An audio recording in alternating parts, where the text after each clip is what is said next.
What's up, guys? Welcome to another episode of Shoots with Coops. So today I want to make a video because about a month ago I finally picked up a camera I have lusted after forever, and that is a film Leica M. Now, I bought the Leica M6, and a lot of people are probably going right now, why the hell would you buy an M7 over an M6? You know, the M7 is considerably more expensive, usually, not in my case, but we'll get into that later on.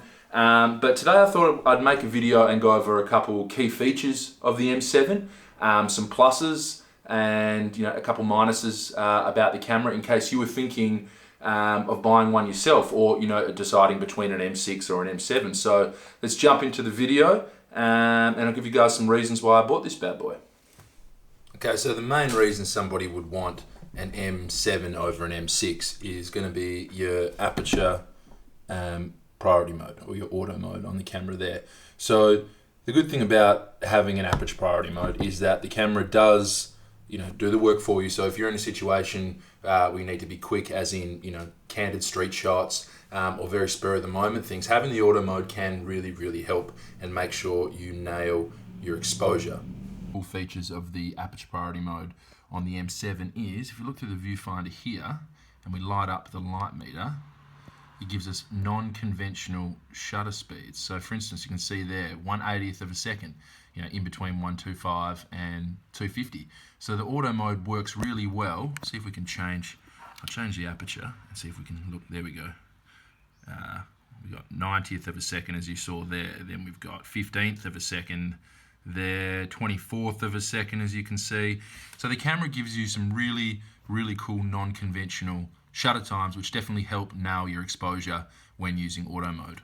So another reason I really like the viewfinder and light meter on the M7 is, as you can see inside the window there, we've got a red arrow. Now on the M6 you have two of those that when you light up the correct aperture, we'll change it, you get one arrow on either side. Now with the M7, as you can see here, you actually get a solid LED in the center when you're correctly exposed. I found that the light meter on the M6 really isn't that great. Just having those two arrows that point to each other and they slightly light up together when you're at correct exposure. The M7 gives you that solid LED, so you know that you're correctly exposed when that central LED pops up. So it's definitely something that helps, and I think it's definitely a plus for the M7 versus the M6. So another feature of the M7 is that it actually has, as you can see there, a DX code reader. So when you pop your film in, you don't actually have to set the ISO manually. The camera will automatically read the DX code on the film and use the correct ISO. This isn't a deal breaking feature for me. I mean, me personally, as you can see, I've got it on 400. I'm just used to, with my with other SLRs and rangefinder cameras, of dialing in my ISO each time. So I don't really use that DX code feature, but it definitely is another plus for the M7. So another plus of the M7, if you are into flash film photography, is it is TTL. And the good thing about this is the flash sync speed actually does go up to 1,000th of a second. So you can have TTL to 1,000th, which is really cool, because a lot of modern digital cameras, like my Nikon used to have, max out at 200 or 250. So being able to flash sync with TTL up to 1,000th of a second is a really cool feature and a plus for the M7. So another reason why I really love the M7 is I have massive hands. As you can see, the M7 fits in the palm of my hand. And the shutter dial on the M7 compared to the M6 is twice the size. It is twice the size. So it's inset a bit more on the M6. So it's about half the size of that. But having really big hands and big fingers, for me, it's a lot easier to use this shutter dial. I mean, obviously, it's not a huge big deal. It's not a deal breaker. I mean, even if you have big hands, you can still make do with the M6. But it's only a small thing. But I definitely find that it's less cumbersome and a bit easier to use to change the shutter dial on the M7.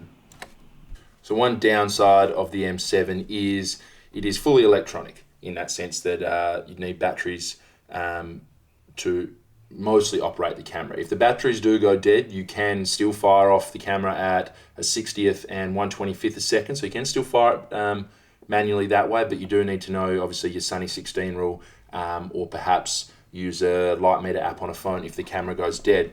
The batteries also, the M7 takes 4 LR44 batteries as opposed to just 2 on the M6, which only power the light meter on the M6. But there's a lot more electronics going on inside this bad boy, so you do need the extra juice. But carrying around a couple extra spare batteries isn't the end of the world. They are so small that it's really not a big deal. And another good thing of that is inside the viewfinder, when you are running out of batteries, it actually does come up in LEDs and says BC, which obviously stands for battery check. So you do know the batteries are on the way out the door, and you can just source some more. So now down to all seriousness about the M7 and whether or not you should buy one or not. My personal opinion, if you're on a budget, no. It is not worth the extra, $1,000 to $2,000 you're probably going to pay for a used M7 versus a used M6. Having aperture priority, having that thousandths of a second flash sync speed, it's not worth all that money. If you're into your street shooting and portraits, stuff like that, the M6 is just as capable in so many ways. Obviously, you don't have that aperture priority mode, but if you're a serious film shooter, you're most likely not used to using that anyway, and you're used to adjusting your shutter speed via your readings on your light meter. So that's not the be all and end all. If money is no issue, or you manage to find a wicked deal, then M7 all the way. That is the only reason why I bought the M7 over the M6. Now, the Leica boutique in Perth here where I bought this from, the guys had a used M6, classic, not TCL, and they had this. Now, they wanted $1,900 for the M6, Australian dollars, so $1,900 for the M6, and this was listed on their website for $3,600. Shit. Stupid money. No way could I afford this. I go into the store all the time to buy my film, and they're lovely people that own that store there. And when I was ready to buy the M6, I thought I was ready for the M6. I called them up. I said, guys, it's still there. Yeah, it's still there. So put it aside. I'm coming in. I'm buying it today. Finally, I'm doing it. I've wanted one forever. Let's do it. So I went in there and I was playing with the M6, and I did play with this M7 as well. And I knew the price difference because I'd seen it on the website. And the guys were trying to talk me into the M7. To be honest, they're trying to make a better sale. And I said, okay, I'm gonna go home and I'll think about it, guys. Actually, because it's a lot of extra money. I'll think about it. I called them the next morning. I said to one of the boys, I said, what price was the M7 again? Because he did say do it at a cheaper price. He said, you know what, Coop? We know you're going to appreciate this camera. We'll give it to you for $2,400. And my jaw just hit the ground on the spot. I said, what? Is it, you serious? Yeah, I'm sure. The camera's been here for 8 years. It served its purpose. You can have it for that price. And I just put it aside. I'm coming now. And I left work on my lunch break and I went and got this camera. I've done the research. I paid the same price for this M7 as you would for a second-hand Leica M6 TTL, which is just wild. I'm still kicking myself at the price I got this over.